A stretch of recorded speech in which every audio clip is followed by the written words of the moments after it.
I was at work at Southeast Hospital.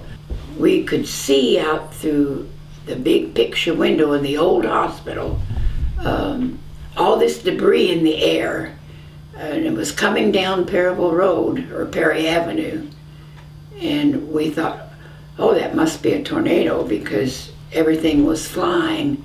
And about the time we all thought that, here come people carrying people who were injured. And first one I saw was a little boy. He must have been about 7 years old. He had a bad head injury, and he subsequently died. But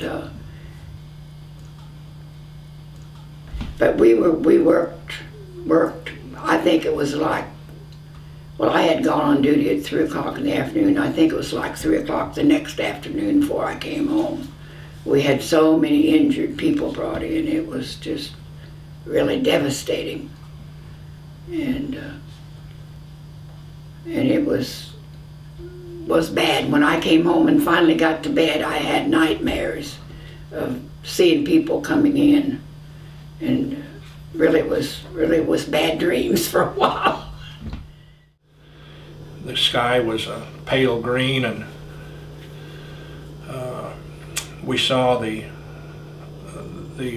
beginnings of the tornado. It was just like all of a sudden a water-filled balloon dropped out of the clouds, and then someone reached over with a needle and pricked that water-filled balloon, and the spout came down.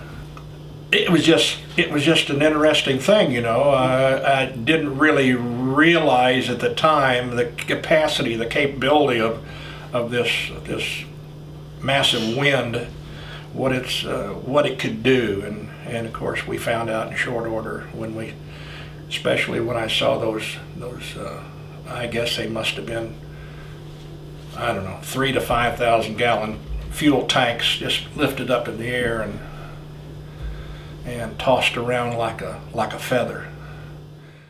But I remember that everybody saying, we got to go to the basement, we got to go to the basement. I could see out the one basement window that way over there was a barn, and it just seemed like it just disintegrated.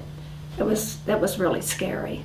And then after it was over and everything quieted down, I worked for the telephone company, Southwestern Bell, and so I knew I had to go to work.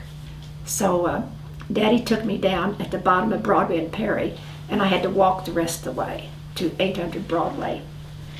And we worked by candlelight, and it was busy, you know. At that time we said number please, you know, and but it was scary. It was scary.